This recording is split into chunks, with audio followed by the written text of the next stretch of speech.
Hi, welcome to part 3 of my review featuring Shinobigami, the modern ninja battle role-playing game.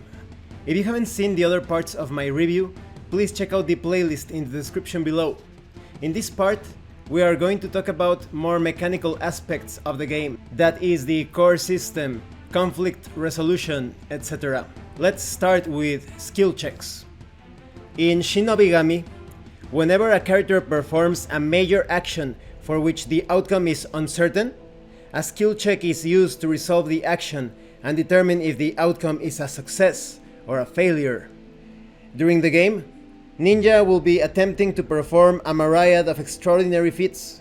They may be trying to uncover an enemy's secret identity, or break into a compound riddled with traps and guarded by high-tech security systems. Skill checks can handle all situations. Unless you want to give an automatic success depending on roleplay, it could happen, but for the most part you are going to be making those skill checks. Outside of combat scenes, skill checks are rolled by the active character and are not defended against by the target. Success or failure is determined solely by the single die roll of the player taking the action. Let's talk about order of resolution.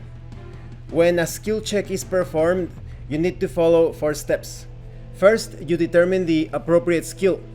The game master determines the skill most suitable to the challenge at hand, if it's not already clear to everyone. Then you confirm the player character's skills.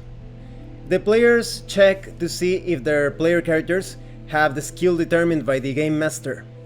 If a player character has the skill circled on their character sheet, they will have a high chance of success. If the character does not have the skill circled, they must use a different skill in its place, called the replacement skill. The player will then have to find the circled skill on their character sheet that is closest to the skill determined in step 1. This is the skill the player will use to roll the skill check. Using the skill determined in step 1 as a starting point, move up, down, left, or right towards the player character's closest skill, counting the number of squares it takes to reach it. Each gap that hasn't been filled counts as a square, but gaps that have been filled are ignored. Unless a character has the Hatesology equipped Nimpo, the skill matrix does not wrap around, meaning that a player may not count by moving from the bottom skill to the top, and therefore the technology category is not connected to the sorcery category. Next, you confirm the target number. The target number, or TN, is the number that a character is trying to meet or exceed when rolling dice. The higher the number, the lower the chances of success will be. If the player determined in step 2 that they have the appropriate skill circled, their target number is 5. If they must use a different skill for the roll as determined in step 2, then their target number is 5 plus the number of squares counted in step 2. Then step 4 is rolling the dice. You roll 2 6-sided dice. The sum of the numbers showing on the dice is called the check result. If the check result meets or exceeds the target number determined in step 3, the skill check is a success. On the other hand, a check result lower than the target number is a failure. This is the basic format of a skill check. However, there are 3 circumstances that have special effects on skill checks. These are roll modifiers. It's basically an optional rule that the game master can use when there is an action in the game that they feel might be very easy or very difficult, based on the characters and what is currently happening in the scenario. The game master can modify the skill check by 1 to make the action a little easier or harder to perform. This rule should be used sparingly. When a character is attempting an action that is easy to succeed at, the game master can apply a positive modifier called a bonus. When a particularly difficult action, even for an extremely skilled and versatile ninja, is being attempted, the roll can receive a negative modifier called a penalty. The modifier is either a +1 or -1 to the check, and is announced before the dice are rolled. Whenever the roll has been modified, the check result is the sum of the dice values plus or minus any applied modifiers. Then we have special results. There are 2 special dice results that have powerful effects: criticals and fumbles. Only the numbers on the dice matter when determining if a roll is a critical or a fumble.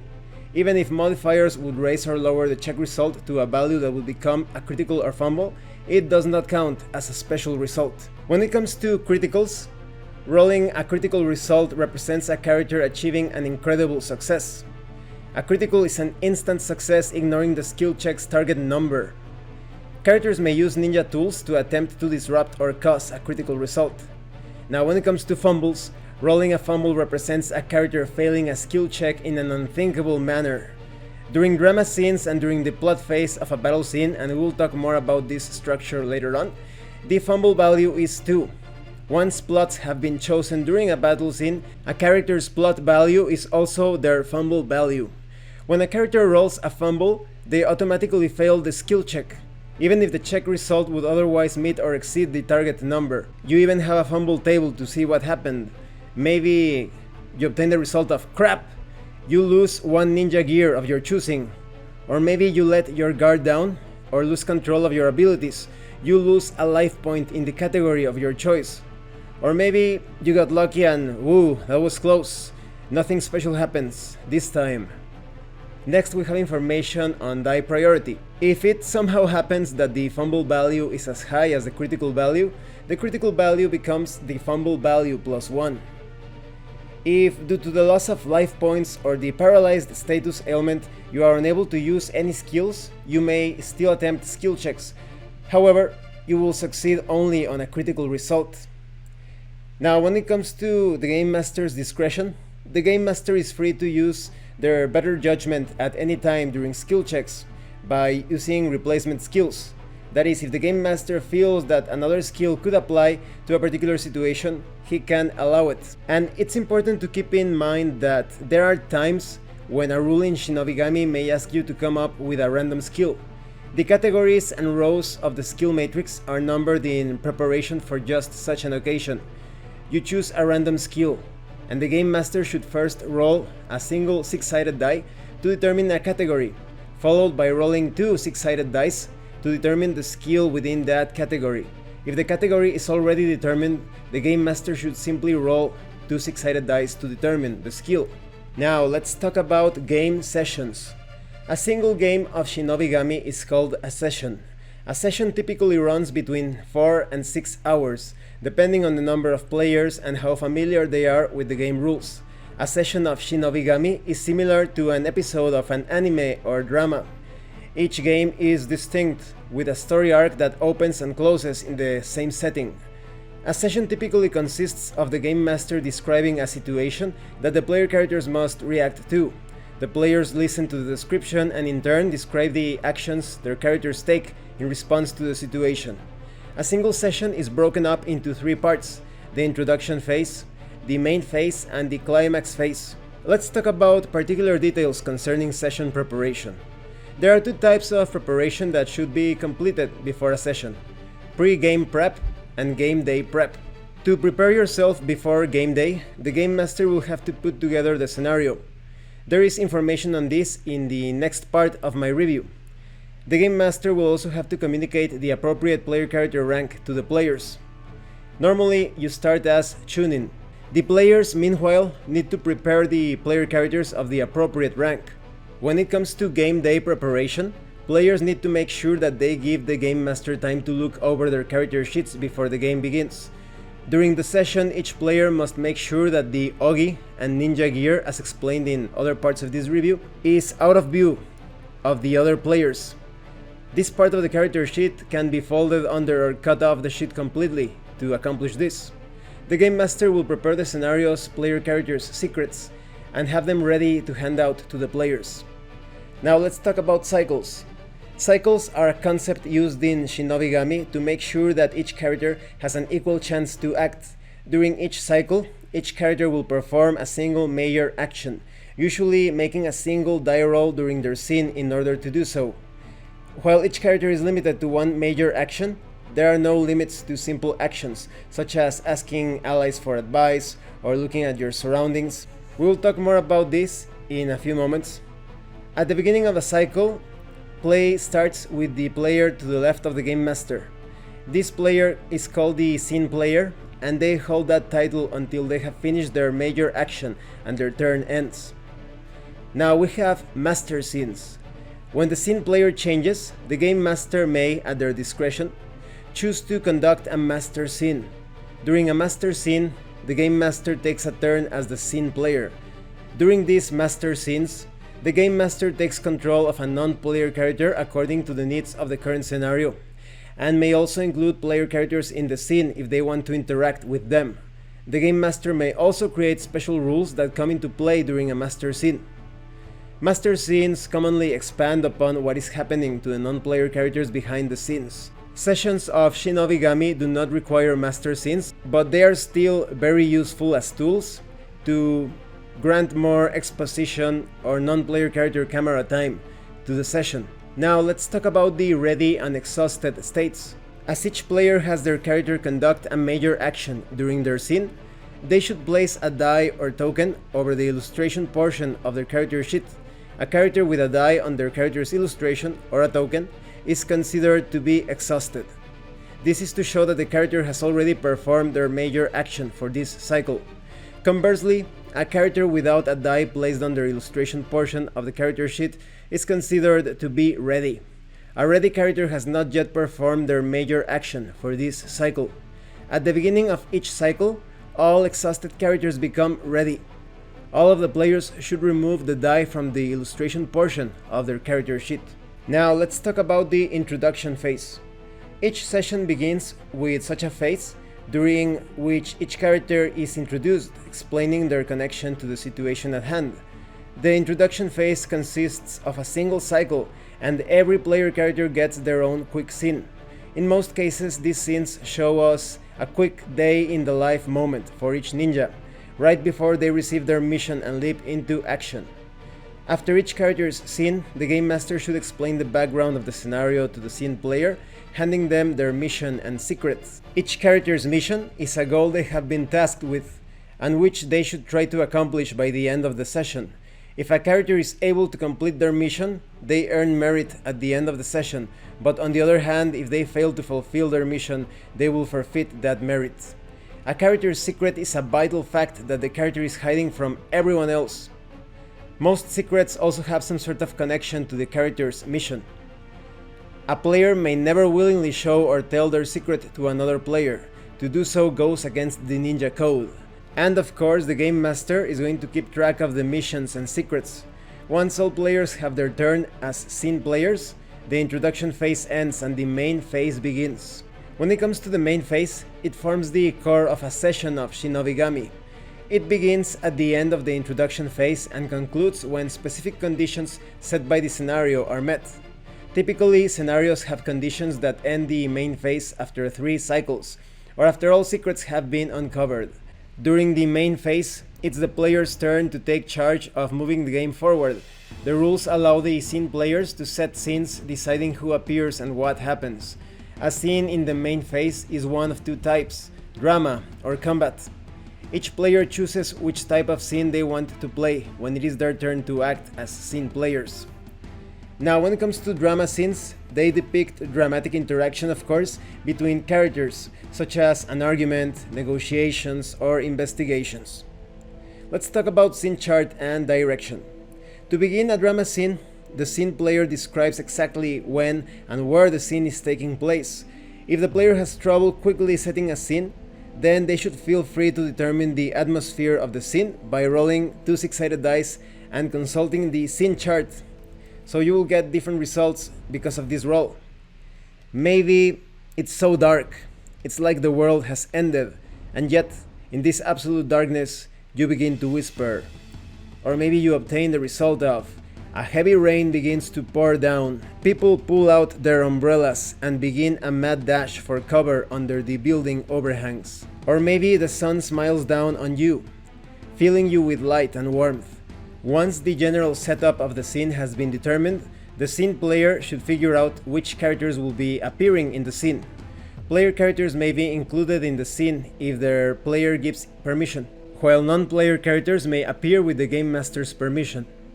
After the characters and setting, both time and place, have been determined, the players act out the scene, with the scene player narrating events as necessary.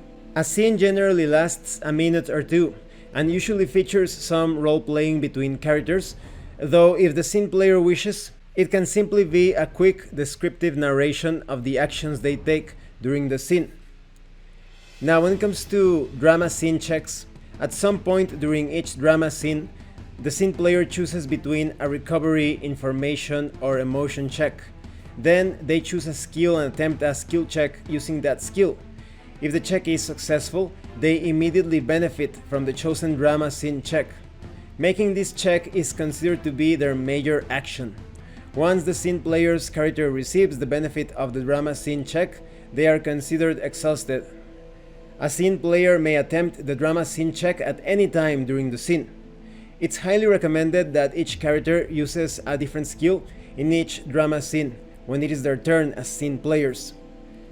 When it comes to recovery checks, when a scene player succeeds at a recovery check, their character may either recover a single life point that was lost earlier in the session or remove one status ailment they are currently suffering from.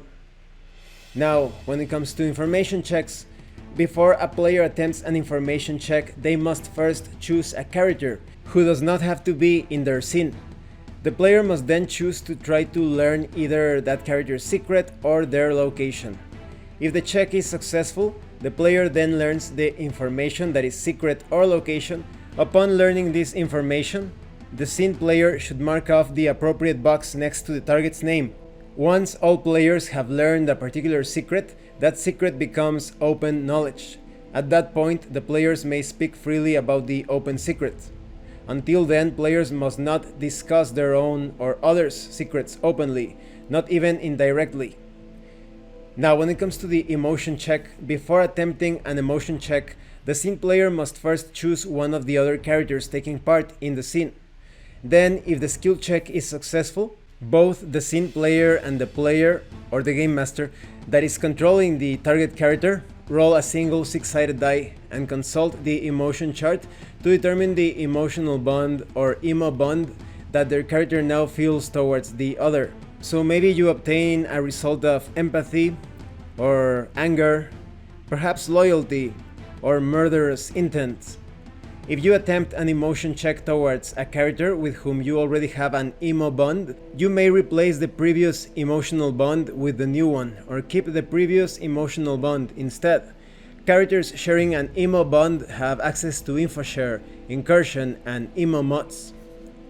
When it comes to InfoShare, whenever a character learns a piece of information, any characters towards whom they hold an emo bond automatically learn that same piece of information. This is called InfoShare, or when using it, InfoSharing. Now, Incursion is whenever a character begins or is declared a target of a combat scene. Any character with an emo bond towards that character may choose to take part in the combat scene. And concerning the emo mod, whenever a character attempts a skill check, any character with an emo bond towards that character may affect the outcome of the roll.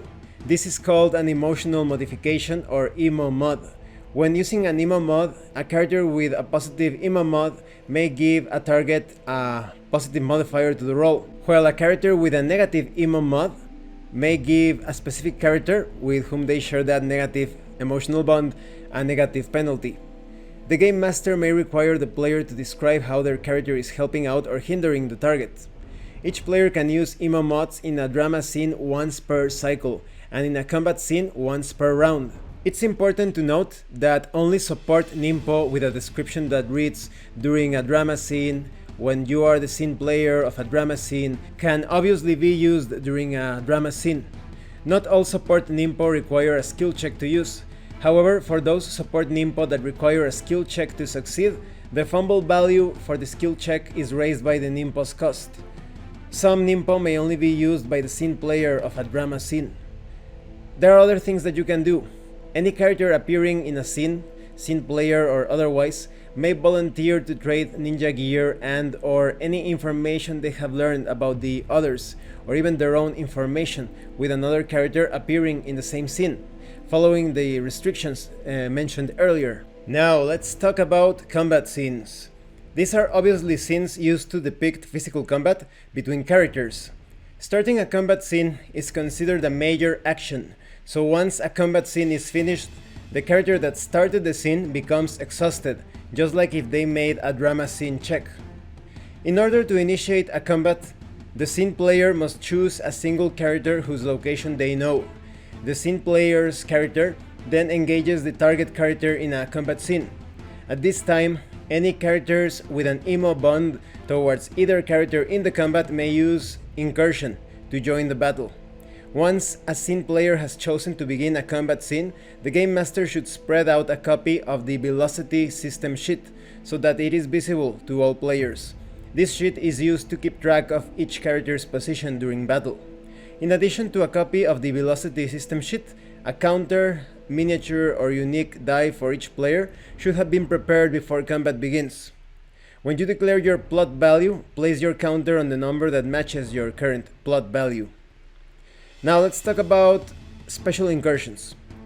The special incursion rule is optional, and the game master should announce whether or not it is in effect at the beginning of the session. This rule allows the possibility for more people to show up to fights that happen during the main phase, by allowing characters to use location as well as incursion from emo bonds to join the fight. If this rule is in effect, anytime a combat scene begins, other characters may attempt to enter the scene before the battle begins, if they know the location of one of the two original combatants, that is the attacker or the target. And this only applies at the start of the battle. They cannot join mid-fight. In order to perform a special incursion, a character must succeed at a skill check using a skill randomly selected by the game master rolling on the skill table. This rule does not replace the normal incursion rule. A character who has an emo bond with any of the combat participants can always join the fight as per the normal incursion rules. If the special incursion rule is in effect, one-on-one battles will occur less often. Now let's talk about the battlefield. If the scene player chooses, they may change the battlefield before combat begins. If they decide to do so, the scene player must either roll a single 6-sided die on the battlefield chart to determine a battlefield randomly, or propose a battlefield based on common sense according to where the battle is taking place. If the scene player does not choose to change battlefields, the battle takes place on level ground with no effect. So the battlefield could be a high place, or somewhere with bad weather, or maybe extreme conditions, and there are going to be special characteristics or conditions depending on where you fight. For example, if it's a high place, on top of or between buildings, on a sheer cliff, or other dangerous places, all characters who fumble also take a point of close combat damage. And if there is bad weather, perhaps a storm, blizzard, or even a rain of missiles or gunfire, all combat Nimpo ranges increase by 1.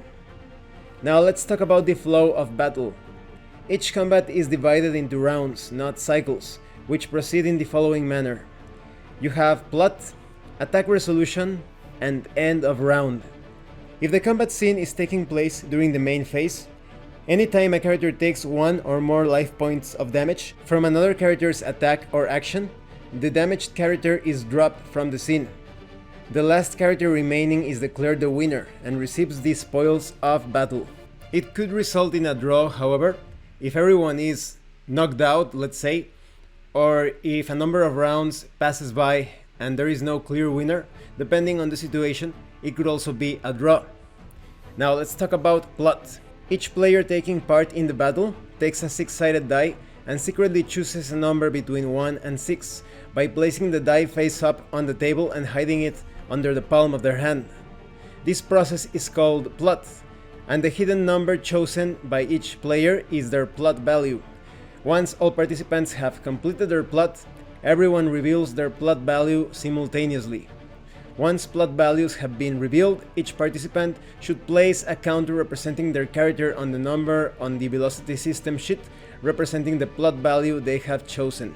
Characters then carry out their attack resolutions in order from highest to lowest plot value. Besides determining the order of attack resolution, each character's plot value is also their fumble value. In other words, the higher the plot value is, the sooner a character acts, but the easier they fumble. When the plot is 0, if during plot you reveal no die, or if you reveal a number that is then reduced below 1 by an enemy Nimpo, or your plot value somehow becomes less than 1, a plot foul occurs.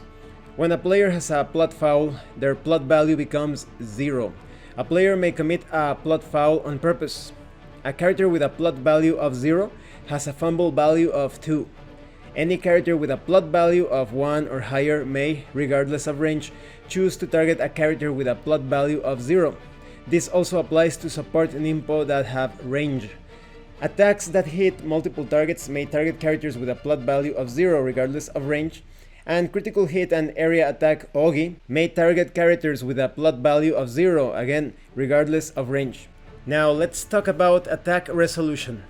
A character may make a single attack every round on their turn. To make an attack, the attacking character chooses an attack Nimpo from their list and selects an opponent within the range of that Nimpo. Range is the difference between the attacking and defending character's plot values. You cannot attack an opponent who is outside of the range of your Nimpo. The attacking player then rolls a skill check using the assigned skill of the chosen Nimpo. This is the attack check. If the attack check is a success, the defending player makes a dodge check. The dodge check is a skill check using the same skill that was used to make the attack check. If the dodge check is a success, the attack fails and has no effect.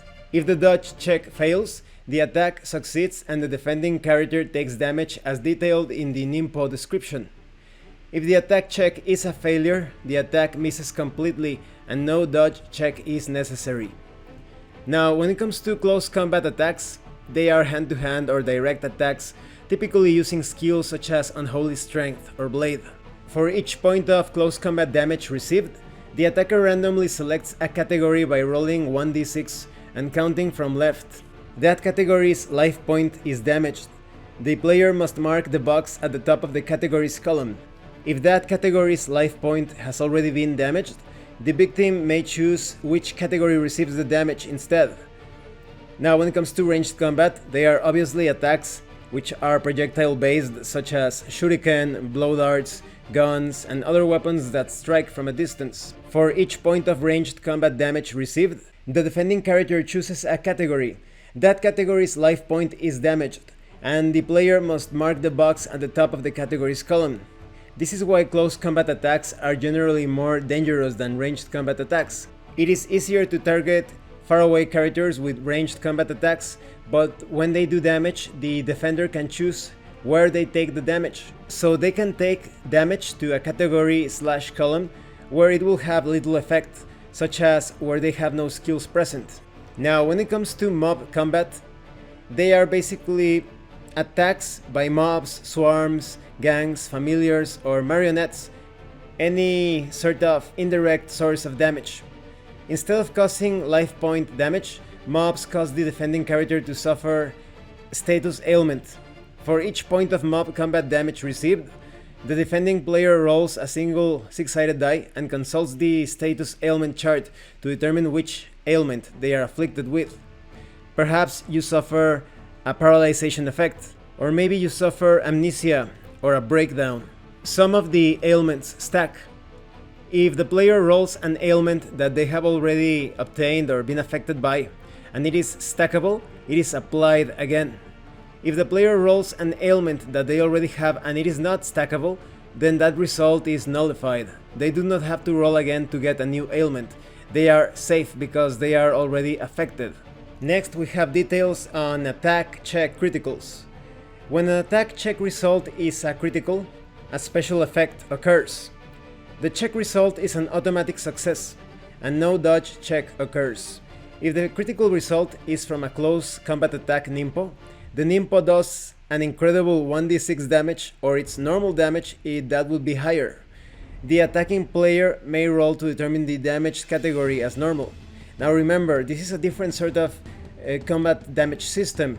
For someone who plays Dungeons & Dragons, 1d6 may not seem as much, but here we are talking about attacks that deal 1 point of damage, or perhaps at most 2 in some situations, so 1d6 is quite devastating. The attacking player may roll to determine the damage category as normal.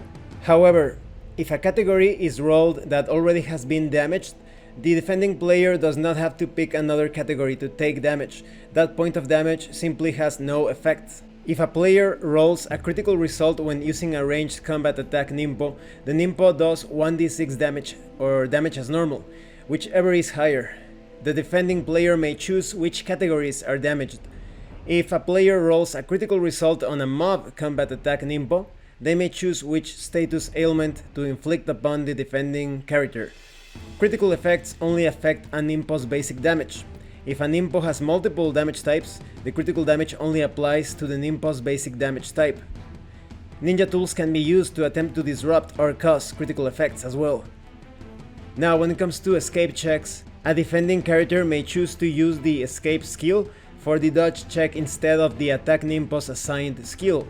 If this special dodge check succeeds, the attack has no effect and the defending character drops out of combat. So this is good if you think you are going to end up completely annihilated. Now, when it comes to life point loss and recovery, as life points are lost, characters become more and more restricted. First of all, when a category has taken damage, all skills within the category are disabled until the life points are recovered. Second, once a character has lost all their life points, they become knocked out. A character may never have less than 0 life points. Life points can be recovered by recovery checks, the use of the Beat of Life ninja gear, various Nimpo effects, the Immortal Body Ogi, etc. When a life point is recovered, make sure to erase the X in the life point box. The player performing the recovery effect can choose which life point to recover.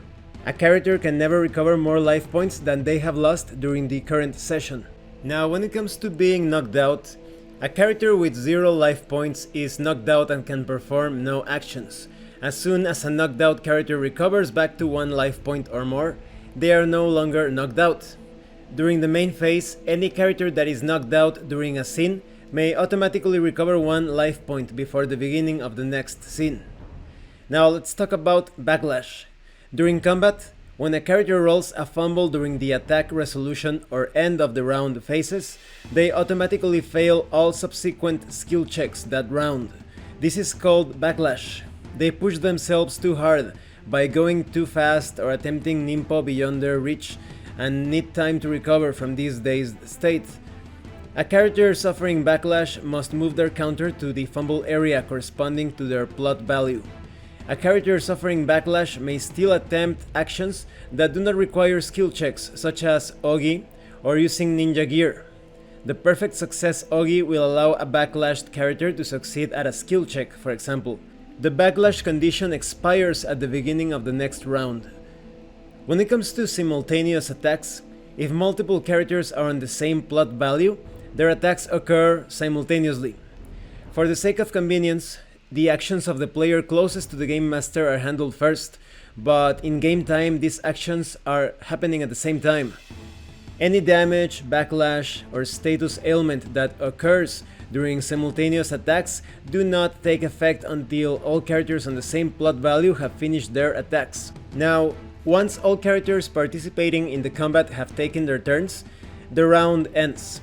If a player so chooses, they may now elect to forfeit and have their character drop out of combat. Then, if one of 2 conditions have been met, the combat ends. These conditions are: there is only 1 or no characters left standing, or a number of rounds have passed equal to the number of participating characters. As long as neither of these conditions are met, combat continues to the next round, beginning with plot. If at the end of the combat scene there is only a single character left, that character is obviously the winner. At that point, any characters that have dropped out of the combat become losers. At the end of combat, the winner may select any one of the losing characters who participated in the fight and gain one of 3 rewards from them. Maybe you can obtain information, that is, you learn the target's location or secret. Maybe it's an emotion reward. The winner may choose to either set their own emo bond towards the target or set the target's emo bond towards themselves. An emo bond created this way will replace the pre-existing emo bond, if any. Further, if the game master allows, the winner can pick any emo bond description they desire for this. It does not have to be one of the 12 set words from the emo bond list. Or maybe you just obtain a prize from your target. If the target was holding a prize, the winner may choose to take control of it. And there could be some special circumstances related to scenarios. The game master can create a more complicated scenario by not declaring the owner of a prize from the start of the session, thus removing the option of taking the prize as a reward in combat. In this case, the game master should create a way to find the keeper of the prize, because many scenarios have to do with finding something, obtaining something, protecting something. It could be anything. Now, when it comes to using Nimpo during combat scenes, characters participating in battle may only use a single attack Nimpo during their turn, but they may use any number of support Nimpo as long as they adhere to the timing noted in each Nimpo's description text. Many Nimpo have a range assigned to them. This limits the characters that the user can target with that Nimpo. Many Nimpo also have a cost assigned to them. Now, during the plot phase of the combat round only, a character may use support Nimpo even if the total cost of those Nimpo would exceed their plot value for that round. However, the total cost for all Nimpo used in a round can never exceed 6. There are also additional details concerning incursion and joining combat mid-battle. A character may join a combat scene in progress, but in order to do so, a player must declare an incursion during the plot phase before plot values are declared. So even though it's mid-battle, this is determined beforehand. Also, their character must have an emo bond with any of the current participants. Additionally, no effect allows a character to join a combat scene in the middle of a Nimpo, Ogi, or other resolution. Now, when it comes to more details concerning influence, any player not participating in a combat scene may once per round influence the course of the battle. This is simply called influence. This is similar to emo mod, but it does not require an emo bond with the target, and it can be positive or negative regardless of any emo bond with that target. Influence affects a skill check by a character participating in a combat scene by either adding a bonus or a penalty to that check. So this is a great way to support your allies during combat, even if they are temporary allies, or screwing up your enemies, or if you want to betray someone as well, you can also do that, or maybe change sides at the last moment. Note that influence can only be used by players whose characters are not involved in combat. Characters that were involved in a combat but dropped out or were knocked out cannot use influence in that fight. Now, this concludes this part of the review. In the next and final part, I am going to talk about the climax phase, ending related circumstances and elements, situations. I am also going to talk about how to build scenarios, missions. I am going to be covering the enemies/bestiary of this book and some final details overall. I am also going to give you my final thoughts, of course, on the entire game, what I think of Shinobigami, so I hope you will watch that part of the review as well. Thank you for watching this part of the review, and thank you so much to those of you that have been supporting the channel by sending drive-thru RPG gift certificates. If anyone else wants to further support the channel, the information on how to do that will be in the description below. Once again, thank you, and see you later.